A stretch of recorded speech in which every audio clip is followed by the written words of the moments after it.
अखिलेश के जीजा और भतीजा को चुनाव लड़वाया, जहां से जीत की नहीं थी उम्मीद वहां से प्रत्याशी जीत कर आया। योगी ने आखिरकार ऐसा कौन सा तिकड़म भिड़ाया कि मजबूत दिख रहा विपक्ष पूरी तरीके से लड़खड़ाया। नमस्कार, स्वीकार करिए, मैं हूं वैभव दीक्षित। 5 महीने पहले हुए लोकसभा चुनाव में यूपी की 9 विधानसभा सीटों में से 7 पर सपा लीड कर रही थी, लेकिन उपचुनाव के नतीजे पूरी तरह बदल गए। 9 में से 7 सीटें भाजपा ने जीत ली, सपा केवल 2 पर जीत पाई। 5 महीनों में ऐसा क्या हो गया और क्या इन नतीजों से 2027 में भाजपा की राह आसान होगी? और क्या इस जीत में यूपी में योगी ने क्या लोकसभा की हार का बदला ले लिया है? बात करेंगे इस पर। लोकसभा में बहुमत का ताला देखिए जो है उत्तर प्रदेश की चाबी से खुलता है।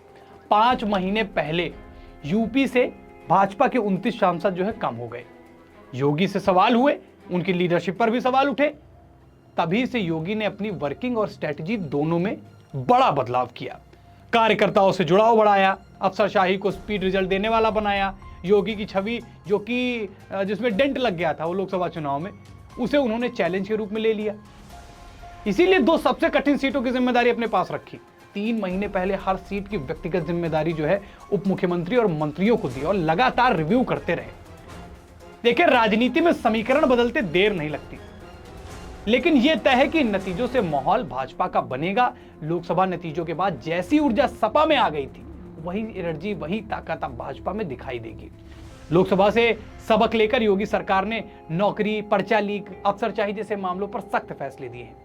आगे इनमें तेजी भी आएगी, जिससे माहौल बनेगा और इसका फायदा भाजपा को 2027 में मिल सकता है। संगठित पार्टी होने के बावजूद भाजपा में कई ध्रुव हैं।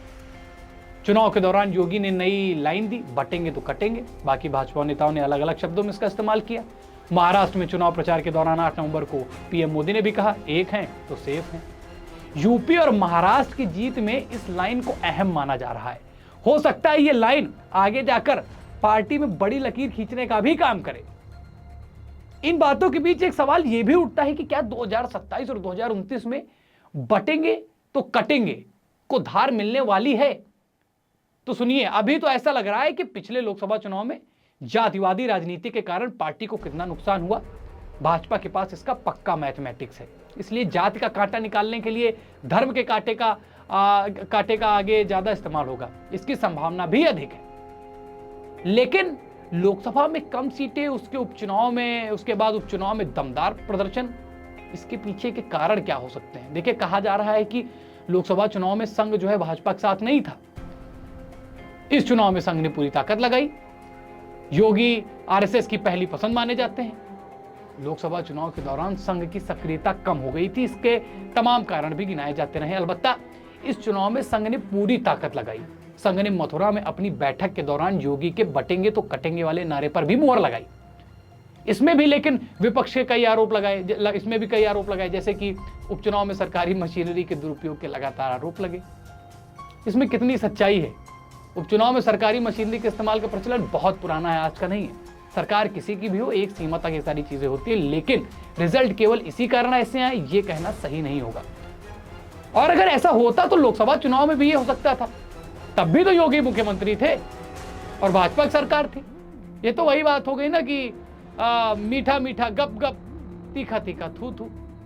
जो बढ़िया मिल जाए उसमें सब कुछ ठीक है, जहां आपका प्रॉफिट वहां आप सब कुछ ठीक है। आज जीतना ठीक है, हार जाए तो मशीनरी गड़बड़ है, शासन प्रशासन मिला हुआ है। ऐसे सवाल वही मैं पूछ रहा हूँ ना, अगर ऐसा होता तो लोकसभा 2024 में अपनी बेइज्जती कराने क्या भारतीय जनता पार्टी और योगी ने कोई ठेका ले रखा था?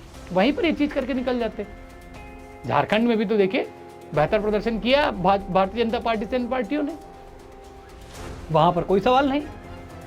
ऐसी चीजें जो है वो ये बोले कि बस भ्रामक है, भ्रामक मानिए इनको।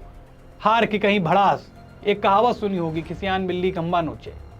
तो वो जो खिसियानी बिल्ली होती है वो स्थिति विपक्ष की हो जाती है हारने के बाद।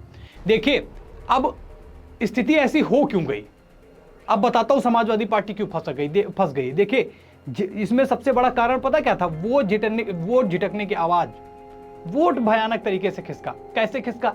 देखिए, सपा की हालत हुई है वोट झिटकने से। संविधान और आरक्षण बचाओ के नारे के कारण लोकसभा चुनाव में दलित वोटर ने एकमुश्त होकर सपा कांग्रेस को वोट किया। और इस बार ये दोनों ही चुनावी मुद्दे नहीं रहे भाई साहब। इसलिए दलित वोटर बढ़ गया, नुकसान समाजवादी पार्टी को हो गया। और उपचुनाव में छोटी पार्टियां जैसे चंद्रशेखर रावण की पार्टी को मिल गया थोड़ा सा, बसपा ने तो कान काट दिए। समाजवादी पार्टी के कई सीटों पर ठीक ठाक वोटे लेकर समाजवादी पार्टी को नुकसान कर दिया, और वही वोटर जिसको लेकर उन्होंने लोकसभा 2024 में उन्होंने मजबूती हासिल करी थी, वही वोटर कटा और यहाँ नुकसान दिख गया। लेकिन 9 सीटों पर जीत में सबसे एक ऐसी सीट थी जिसने चौंका दिया, नाम है सीट का कुंदरकी। यहां की स्ट्रैटेजी से यह तय था कि भाजपा जीत लेगी, कंफर्म नहीं था, लेकिन सपा प्रत्याशी की जमानत जब्त हो जाएगी यह तो नहीं सोचा था, तो किसी ने नहीं सोचा था, मैंने भी नहीं सोचा था। कारण यहां देखिए क्या है, 60% मुस्लिम वोटर है, सपा को एक तरफा वोट देने वाली मुस्लिम बिरादरी इस तरह बिखर जाएगी, बड़ा आश्चर्य है। नतीजों के बाद प्रेस कॉन्फ्रेंस में योगी के बयान में इसका जवाब भी मिलता है। उन्होंने कहा जो भूले भटके रहे होंगे उन सब में किसी का अपना गोत्र याद आ गया होगा, किसी को अपनी जाति याद आ गई होगी, कुंदर की सीट निकाल दिया, ये योगी ने कहा। अब इतनी चर्चा की है तो एक बात ये भी कर लेते कि भाजपा बाकी 2 सीटें हारी तो क्यों हारी। देखिए अखिलेश यादव सांसद बनने से करहल सीट खाली हुई, यादव परिवार की ये जो है परंपरागत सीट है, मुलायम सिंह यादव यहाँ जीते और अखिलेश यादव स्वयं जीते, मतलब एक गढ़ है करहल। भाजपा ने तगड़ी रणनीति बनाई, इसमें क्या रणनीति बनाई, यादव वर्सेस यादव वाला कार्ड खेल दिया, गेम खेल दिया। अनुजेश यादव मुलायम यादव के दामाद, अखिलेश यादव के बहनोई जीजा, उनके सामने उतार दिया भारतीय जनता पार्टी ने। और अनुजेश जो है लोकसभा चुनाव से पहले ही भाजपा में आए। देखिए यादव में एक उपजाति होती है घोसी, अनुजेश उसी जात से आते हैं, उसी घोसी जात से आते हैं, और कुल यादवों में 65% घोसी हैं। सपा प्रत्याशी तेज प्रताप जो हैं वो उनकी उपजाति है कमेरिया, वो कमेरिया जात से आते हैं, और इस बार इसी में यादव बट गए। और कारण ये है कि सपा की जीत का मार्जिन 67,000 से घटकर 14,500 आ गया है ना। अफसोस वाली बात, हार कर भी समाजवादी पार्टी जो है, भारतीय जनता पार्टी जो है वो जीत गई, तोड़ मिल गया। 2002 वाला गेम ना हो जाए अगली बार 27 में, देखते हैं, वो तो फिलहाल दूर की बात है। और यही वो सीट है जिसको भाजपा हार कर भी खुश है, जहां करहल में उम्मीद से बेहतर प्रदर्शन भारतीय जनता पार्टी ने किया।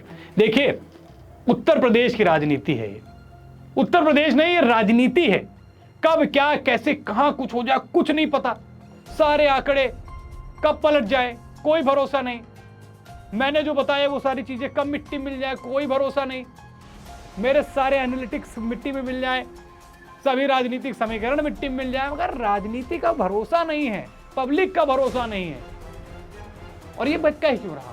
अगर भारतीय जनता पार्टी, देखिए वही भारतीय जनता पार्टी जो लोकसभा चुनाव में अपने प्रदर्शन की वजह से निराश थी, हताश थी, देखिए 7 सीटें जीत के आज 27 में एक तरफा जीत की चुनौती दे रही है। और ये 5 महीनों में इतना बड़ा अंतर आ सकता है, तो 2027 विधानसभा चुनाव जो है वो भी दूर है। हालांकि हम जितनी भी रिपोर्ट्स बनाते हैं, हम जितनी भी चर्चा करते हैं, वो फैक्ट्स पर होती हैं, आंकड़ों पर होती हैं, जो हमें मिलते हैं ग्राउंड से। अब वो उस पर चर्चा होती है, अब जो चर्चा होती है वो कब पलट जाती है ये हमारे हाथ में नहीं है। वो यही हुआ उत्तर प्रदेश की राजनीति में। इसलिए ये भी कह रहा हूं कि 27 का चुनाव किसी के लिए एक तरफा नहीं है, भारतीय जनता पार्टी के लिए भी एक तरफा नहीं है। आपको अपने घोड़े खोलने पड़ेंगे, दौड़ाने पड़ेंगे, तब आप कहीं जाके उत्तर प्रदेश में चुनाव जीत पाएंगे।